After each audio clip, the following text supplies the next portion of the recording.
অসংখ্য মানুষ তাকে শেষবারের মতো বিদায় জানানোর জন্য তারা এসে উপস্থিত হয়েছেন জাতীয় সংসদ ভবন এলাকায়।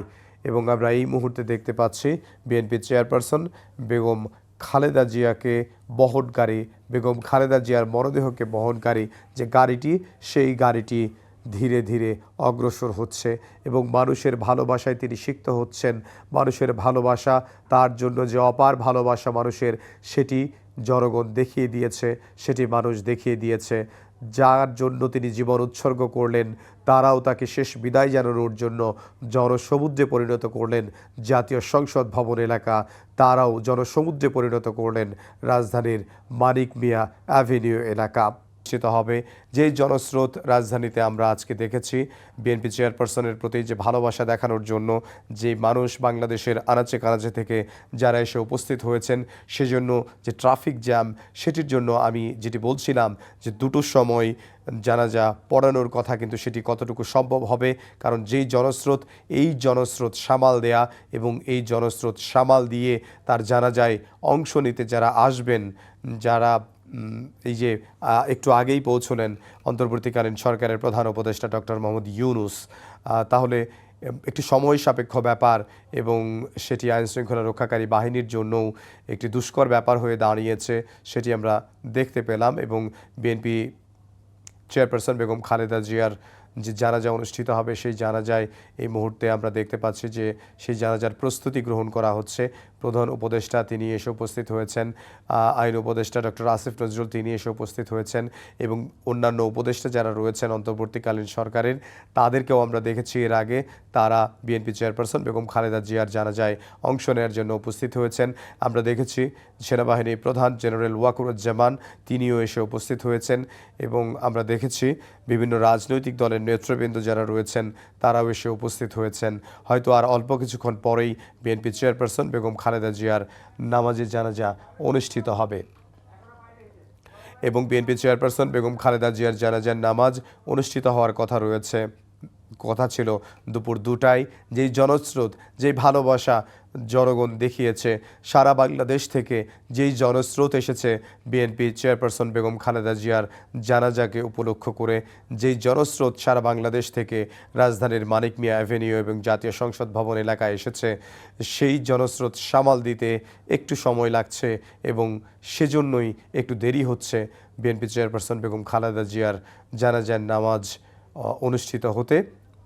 এবং বিএনপি চেয়ারপারসন বেগম খালেদা জিয়ার জানাজার নামাজ হয়তো আর অল্প কিছুক্ষণ পরেই অনুষ্ঠিত হওয়ার কথা এবং অনুষ্ঠিত হবে। আমরা দেখতে পাচ্ছি অসংখ্য মানুষ বিএনপি চেয়ারপারসন বেগম খালেদা জিয়াকে ভালোবাসা দেখানোর জন্য, তার প্রতি তাকে শেষ বিদায় জানানোর জন্য তারা এসে উপস্থিত হয়েছেন। আমরা বিএনপির যে স্থায়ী কমিটির যারা সদস্য রয়েছে তাদেরকেও দেখতে পাচ্ছি, তারাও বিএনপি চেয়ারপারসন বেগম খালেদা জিয়ার জানাজায় অংশ নেওয়ার জন্য তারাও আসছেন।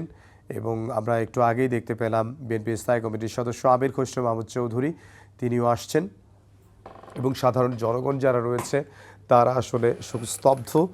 আমরা দেখতে পাচ্ছি অসংখ্য মানুষ, যে জনস্রোত হয়েছে জাতীয় সংসদ ভবন এলাকায়, যে জনস্রোত হয়েছে রাজধানীর মানিক মিয়া অ্যাভিনিউতে, সেই চিত্রটি আমরা দেখছি এবং বেশ কিছু সময় হয়তো লাগবে, আর কিছুক্ষণ সময় হয়তো লাগবে বিএনপি চেয়ারপারসন বেগম খালেদা জিয়ার যে জানাজা অনুষ্ঠিত হবে সেটি অনুষ্ঠানের জন্য।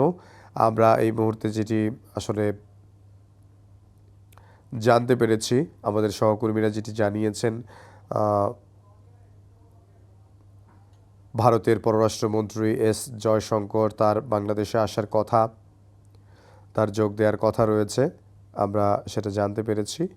এবং এস জয়শঙ্কর তিনি আসলে বাংলাদেশে এসে পৌঁছেছেন। তিনি বিএনপির ভারপ্রাপ্ত চেয়ারম্যান জনাব তারেক রহমান তার সঙ্গে কথা বলেছেন এবং তিনি শোক প্রকাশ করেছেন এবং ঢাকায় পৌঁছে বিএনপির ভারপ্রাপ্ত চেয়ারম্যানের সাবেক প্রধানমন্ত্রী বেগম খালেদা জিয়ার জ্যেষ্ঠ পুত্র জনাব তারেক রহমানের সঙ্গে তিনি সাক্ষাৎ করেন। ভারতের প্রধানমন্ত্রী নরেন্দ্র মোদীর পক্ষ থেকে তারেক রহমানের কাছে একটি ব্যক্তিগত চিঠি ভারতের পররাষ্ট্রমন্ত্রী এস জয়শঙ্কর তিনি হস্তান্তর করেন।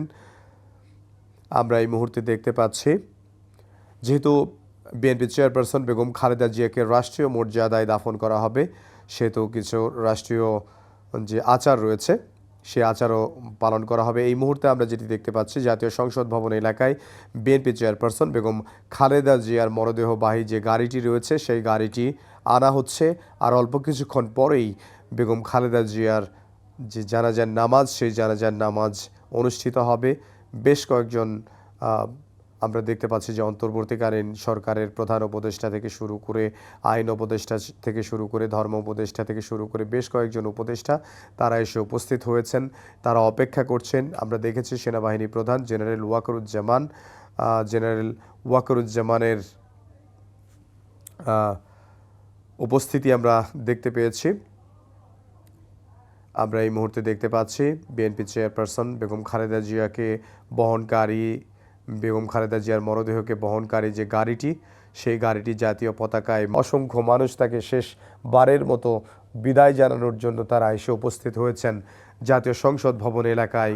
এবং আমরা এই মুহূর্তে দেখতে পাচ্ছি বিএনপি চেয়ারপারসন বেগম খালেদা জিয়ার মরদেহকে বহনকারী যে গাড়িটি, সেই গাড়িটি ধীরে ধীরে অগ্রসর হচ্ছে এবং মানুষের ভালোবাসায় তিনি সিক্ত হচ্ছেন। মানুষের ভালোবাসা, তার জন্য যে অপার ভালোবাসা মানুষের, সেটি জনগণ দেখিয়ে দিয়েছে, সেটি মানুষ দেখিয়ে দিয়েছে। যার জন্য তিনি জীবন উৎসর্গ করলেন, তারাও তাকে শেষ বিদায় জানানোর জন্য জনসমুদ্রে পরিণত করলেন জাতীয় সংসদ ভবন এলাকা, তারাও জনসমুদ্রে পরিণত করলেন রাজধানীর মানিক মিয়া অ্যাভিনিউ এলাকা। আমরা দেখতে পাচ্ছি বিএনপি চেয়ারপারসন বেগম খালেদা জিয়ার মরদেহ বহনকারী যে গাড়িটি, সেই গাড়িটি দেখতে পাচ্ছি এবং সেই গাড়িটির পেছনে আমরা যে লাল সবুজের বাসটি দেখতে পাচ্ছি, সেই বাসে রয়েছেন বিএনপি চেয়ারপারসন বেগম খালেদা জিয়ার জ্যেষ্ঠ পুত্র বিএনপির ভারপ্রাপ্ত চেয়ারম্যান তারেক রহমান। তিনি সেখানে উপস্থিত রয়েছেন, তিনি সেখানে আছেন, তিনি সেখানে আসছেন তার মায়ের জানাজায় অংশ নেওয়ার জন্য। তিনি আসলে শোকস্তব্ধ